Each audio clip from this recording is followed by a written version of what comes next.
Happy 2023 and welcome to my sewing studio. If you are new here, I am Lisa, the owner and designer behind Pink Hollybush Patterns. Pink Hollybush Patterns are a line of sewing patterns designed for children, most of which contain an option for smocking and most of which are designed for knits, which if you are a smocker, you know it's kind of an unusual combination, but I am so glad you're here. So today, this is a sewing recap of 2022. I took some time in the last week or so to just think back what worked, what didn't, what am I still not sure about going into 2023? So let's dive in, and I'm excited to share with you my thoughts on this. So first up, what worked? Well, last January and February, I took on an in-depth sewing project. I sewed the clear coat from Closet Core Patterns for my daughter. And we ended up with a beautiful coat, which of course is terrific, but the whole process, I loved taking on an in-depth sewing project. It was a great thing to do in January and February. I live here in Connecticut, New England. You know, it's a time you don't want to be out, and it was a great time to take on an in-depth project like that. So yes, in 2023, I am hoping to do that again. And if you'd like to know what I've chosen, you need to tune in to next week's video when I'm going to be going over what my plans are going forward for 2023. But sewing the clear coat was a fantastic and enjoyable thing to do. And I have two videos on that, both of which I'll link to. One on lessons I learned sewing a coat, and then the second one on actually how to interline a coat if you're interested in that. So what's the second thing that went well in 2022? Well, I did a ton of sewing, so that's a great thing. So let's go over, what did I sew? Well, the first thing is I sewed, I'm looking down at my notes, sorry, but it was a lot, so I have to write down some notes. The first thing I did was I sewed for my daughters. I have two adult daughters, and I sewed the clear coat, but I also sewed a wrap dress for my other daughter and a tank top for them, and all of which I enjoyed. The wrap dress I had a little trouble with. That was not as enjoyable sewing, and so I'll talk about that in a minute, but I was able to work it out and fix the initial problems, and so did end up with three nice things for them. For myself, I sewed two dresses and two sweaters. The itch to stitch, should have wrote down dress. I'll type it in and check what the name is on that again. I absolutely love it. It is one of my favorite pieces. I wear it a ton. I feel like I put it on and look great in it. So what more could you ask for? It was a fun thing to sew. Again, had a few little challenges in doing that keyhole opening, and but that was a fun challenge to take on. I also sewed a ton of gifts this year, but it just seemed that so many people were having babies. So I sewed a lot of baby gifts. So as part of that, I sewed 4 welcome homes. I did a little honey set. I did a little honey drawstring gown, a rosebud bunting, and 3 smocked Johnnies for my nephews. So that was a lot of sewing and a lot of smocking for all of those. I also sewed for my first granddaughter, who arrived December 14th, Virginia Ann, also known as Nia for short. And so Nia received, of course, a welcome home. She got a smocked from the shoulder dress. I finished up her bunny blanket. She received a little honey top with welcome home trousers and 2 sweetie pies. The sweetie pie is not yet released. It is a new pattern. It will be coming out in the next month or 2. So if you like the look of sweetie pie and you are not on my newsletter list, make sure to click on the link below this video, go over and sign up for the newsletter so you know when sweetie pie comes out.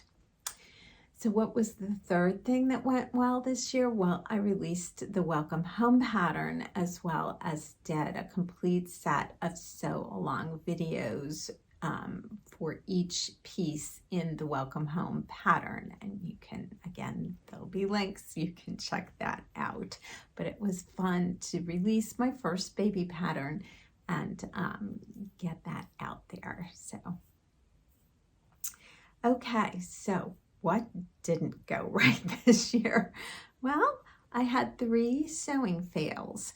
And I also did a video on a very popular video on what I learned from those sewing fails and what you can do to try to avoid them. As I said, one was the dress for my daughter. I was able to sort of redeem that and fix that. And the other 2, I wasn't, and they are now gone. They were both a dress and a sweater for myself. In 2 of the cases, I picked the wrong fabric for the pattern. Using a stripe on that wrap dress was not a good choice. An ITY fabric was probably the right fabric, but not with a stripe.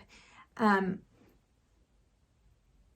green shiny scuba knit, I just don't know there's anything that I think the shine, I just don't like how that works on me, and I'm not sure that I could have made that work. I think it's just the fabric, period. I don't care for it, and I wasn't going to like it no matter what it is. The last one, I made a sweater for myself, the Arlington sweater. The fabric was the right fabric for the pattern. But it was not the right fabric on my body with that pattern, if that makes sense. In other words, I did not realize the fabric, as you can see, sort of has a stripe to it, a subtle stripe, and I just did not realize that, how that was going to play on me, and that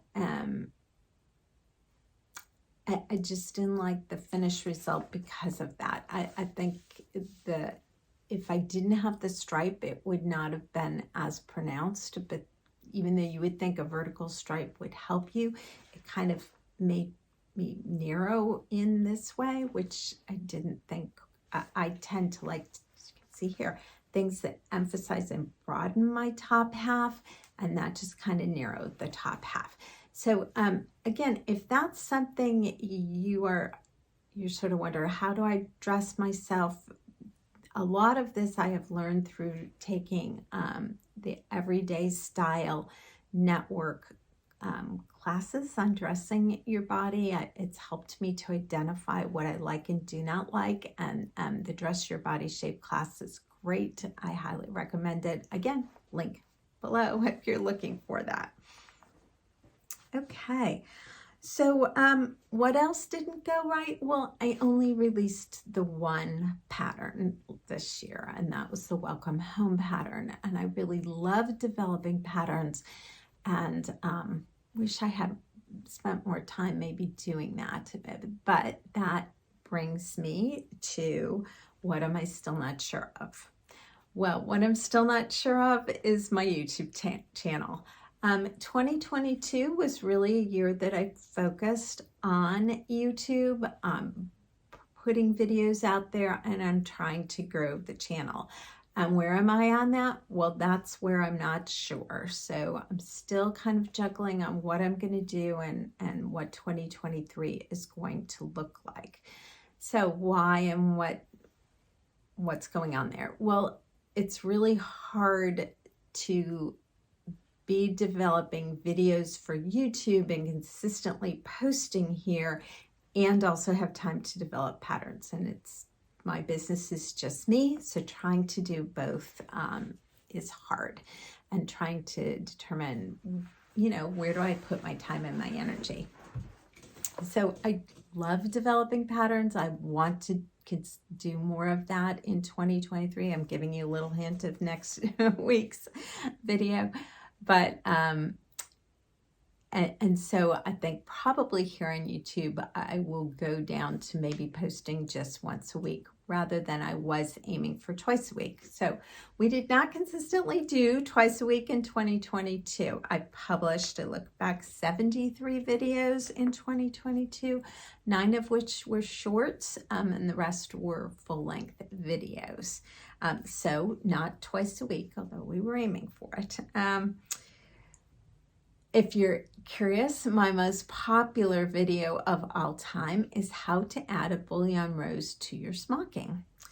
The most popular video in 2022 was how to hand pleat for smocking. So again, both of those are focusing on that smocking niche. Part of what I'm trying to figure out about YouTube is the smocking niche might just be too small for YouTube. And that has led to one of the changes I've made for 2023 is I have launched the Sewing Circle, and I will put a link to that video if you want some more information on it, as well as the page on my website that gives all the details. That is the Pink Holly Bush new membership site.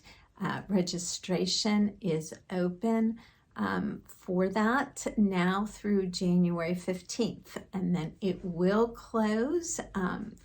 Registration will open quarterly, but I'm going to, I think that is going to allow me to really serve the people who are members of it if I have people coming in on a quarterly basis. So part of what that's going to allow me to do is focus those really specific tutorials, those video tutorials I will be making for the membership site. And here on YouTube, I will be doing more of the informational, what I'm sewing, what I've found, a little bit more entertainment style videos rather than those really strict tutorials. I have people who love those very detailed tutorials, but the YouTube algorithm doesn't necessarily love them, and so that's part of why I'm sort of making some of these changes going forward. By the way, my most popular short was the Van Dyke stitch. So again, all those kind of smocking ones, but the channel has not grown as much as I was hoping it would. So I did add, I think, 773 subscribers this year, which is fantastic. I do appreciate that. But the views on the videos are just not the numbers that you kind of need for a YouTube channel to be successful.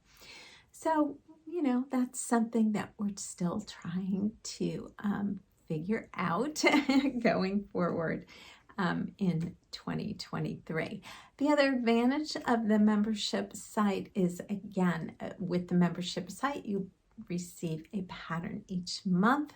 So that's letting me, again, focus and support and put some of my energy towards those developing patterns, sewing patterns, which is really my first love. I do love doing that. Next week, I will be back, as I said, with my plans for 2023. I'll let you know what that big project is that I'm taking on, show you some of the great fabrics that I've tracked down, and give you some of my goals and ideas and aspirations for going forward. So if you've enjoyed this video, make sure to subscribe. Come back next week and see what I'm up to. And in the meantime, happy sewing.